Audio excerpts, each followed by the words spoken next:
নিরামিষ দিনে এইভাবে কাঁকরোলের এই রেসিপিটা একবার ট্রাই করে দেখতে পারো। যে কাঁকরোল পছন্দ করে না সেও বারবার খেতে চাইবে।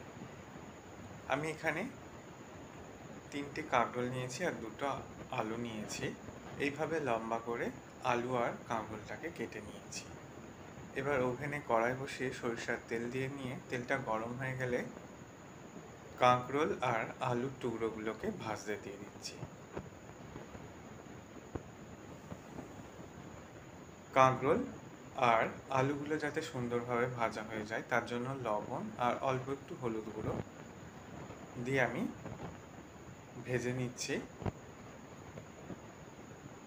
কাঁকরোল ভাজতে একটু বেশি সময় লাগে।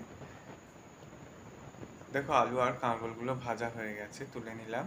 এবার ওই তেলের মধ্যে গোটা গরম মশলা, শুকনো লঙ্কা আর 5 ফোড়ন দিয়ে ফোড়নটাকে ভেজে নেওয়ার পর আগে থেকে কাজু বাদাম, টমেটো, কাঁচা লঙ্কাকে পেস্ট করে রেখেছিলাম সেটাকে দিয়ে দিলাম। অল্প একটু জল দিয়ে পরিমাণ মতো লবণ দিয়ে হলুদ গুঁড়ো, কাশ্মীরি লঙ্কা গুঁড়ো দিয়ে দিচ্ছি। এরপর মশলাটাকে ভালো করে কষিয়ে নিতে হবে।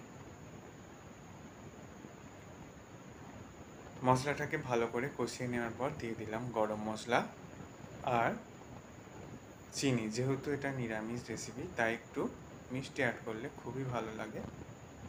এরপর ভেজে রাখা আলু আর কাঁকরোলের টুকরোগুলোকে দিয়ে মশলার সাথে ভালো করে কষিয়ে নিতে হবে।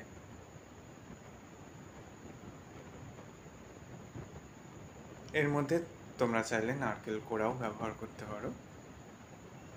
এরপর জল অ্যাড করে দিয়ে এটাকে আমি 6 থেকে 7 মিনিট রান্না করে নেব। স্বাদ মতো লবণ অ্যাড করে দিলাম। আলু আর কাঁকরোলগুলো সিদ্ধ হয়ে গেছে, গ্যাসের ফ্লেম অফ করে দিচ্ছি। এইভাবে তোমরা সহজেই নিরামিষ দিনে কাঁকরোল আলুর এই রেসিপিটা একবার ট্রাই করে দেখতে পারো, ভীষণই ভালো লাগবে। রেসিপিটা ভালো লাগলে বন্ধুদের মধ্যে অনেক শেয়ার করো, লাইক কমেন্ট করতে ভুলো না। সকলকে